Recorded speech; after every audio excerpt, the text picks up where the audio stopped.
Hello guys, welcome back to my little corner of the internet. If you're new here, my name is Carol, the author, and if you're a returning subscriber, thank you for tuning in back again.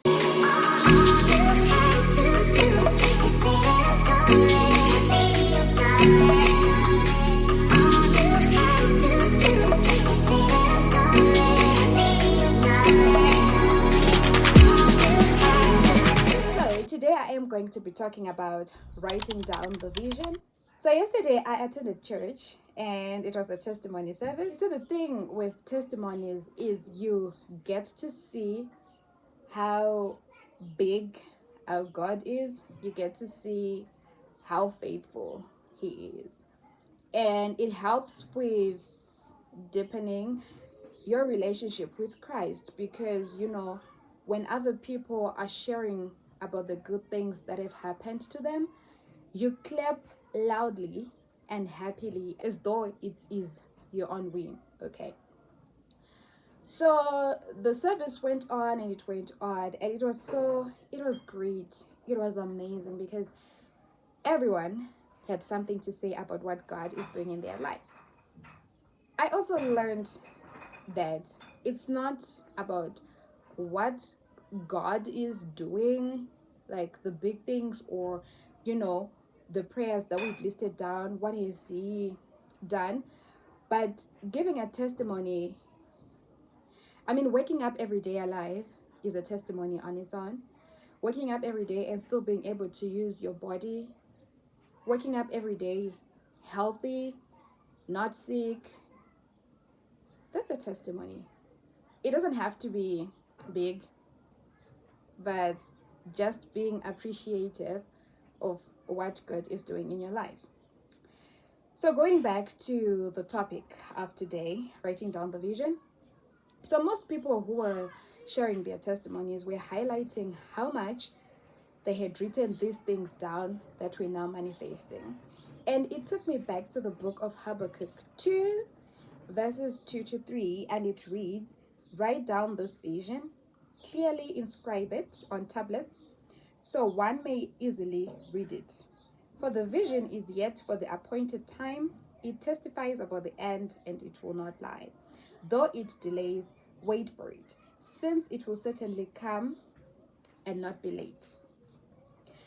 So, just to give a little bit of context, this these verses are God's response to Habakkuk when he prayed to him.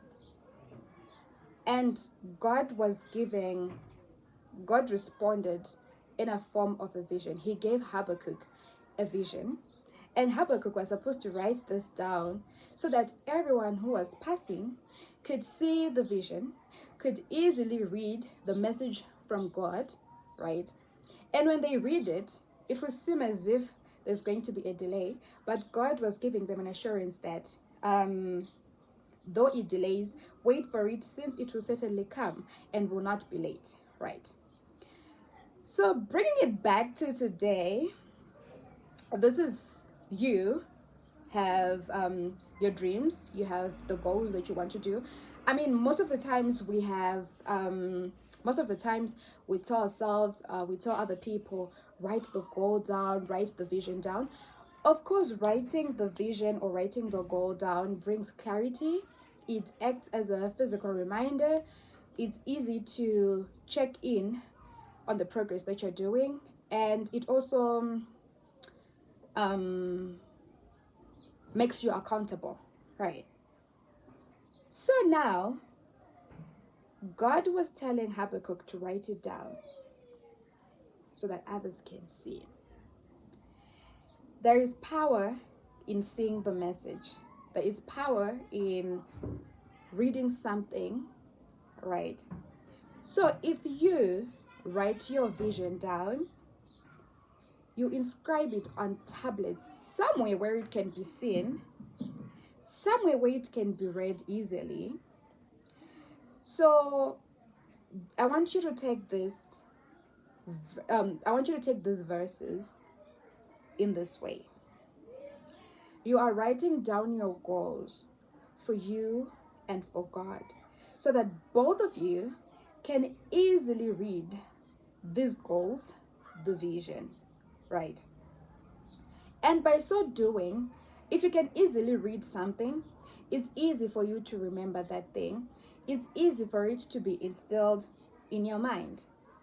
Hence, the saying that writing down something brings clarity, right? And so there is so much power in the ability to see what you want to achieve.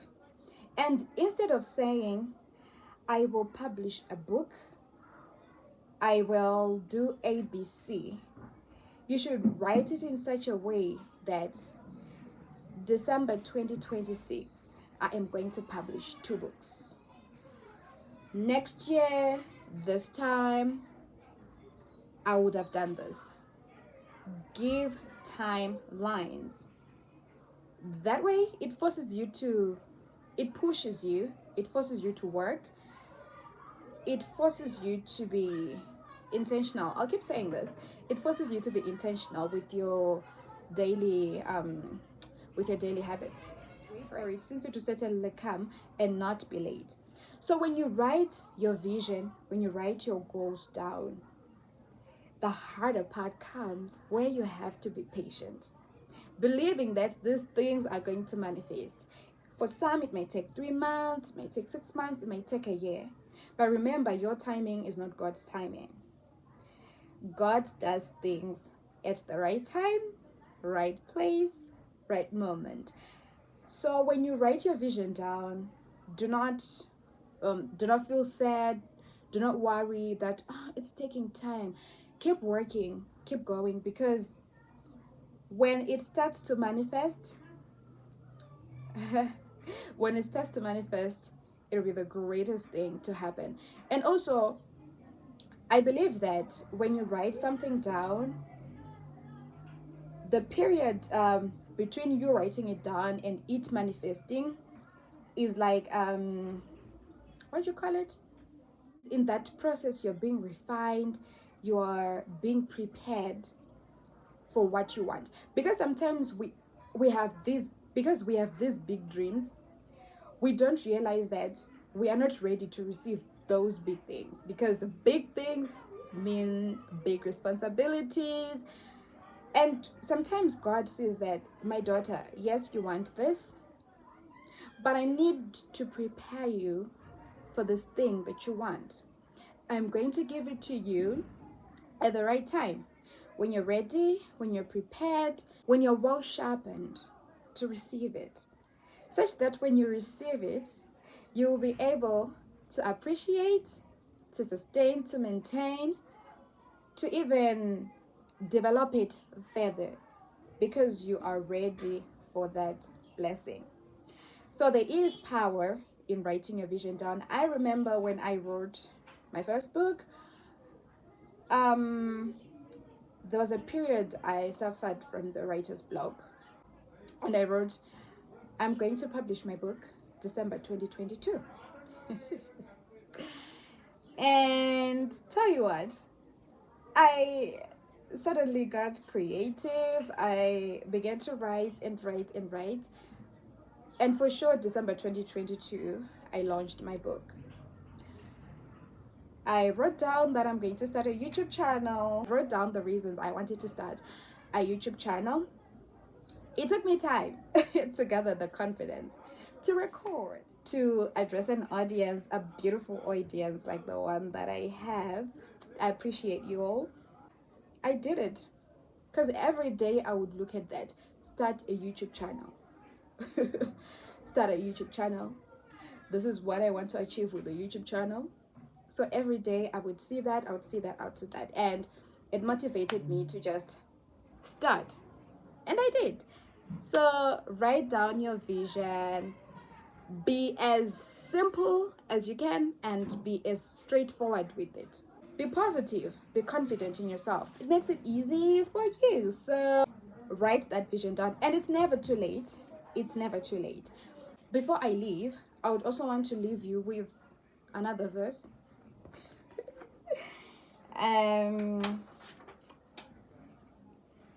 Mark 9 verse 23. Jesus said to him, "If you can, everything is possible for the one who believes." So a little bit of background. There is a story of the father who wanted his son to be healed. He had convulsions. The disciples could not heal the little boy. So when Jesus came, he commanded the spirit. The boy convulsed and the spirit left his body. But the father had said to Jesus, "If you can, please heal him." So Jesus was now responding and he said, "If you can," he was asking him a question. Everything is possible for the one who believes. So you need to have faith in God and you need to have faith in yourself. Believe that the vision that you have written down is going to manifest, and it will. This means that you have to get rid of doubt. When you write the vision down, believe that it's going to manifest. Trust in God that is going to make it happen. And one thing, it may not happen the way that you want it to be. Could be better, or it will not happen completely. It will be something else, something different, because God gives you what you are capable of. So believe, be confident, and you'll see the vision manifesting. Sound like a preacher today, don't I? But I'm glad that I've managed to share a little bit of God's word with you, and also just encourage you to write something down. It's never too late. It's never too late to start. I think people were doing the great lock-in from the 1st of September to the last day of December. I think this goes on to show that sometimes all we need is to be locked in. I think that whole great lock-in thing just emphasizes on discipline and consistency. When you decide that you're going to do something, lock in and do it, period. Whether you're feeling like it, whether you're not feeling like it, you're happy, you're sad. If you told yourself that you're going to do something, then do it, because you will be proud of yourself. Oh, and also, if you have a vision that you once wrote down or a goal that you once wrote down and you're free to share, kindly let me know in the comment section so that you and I can both inspire someone and instill hope in them. Until next time, bye. Have a lovely day.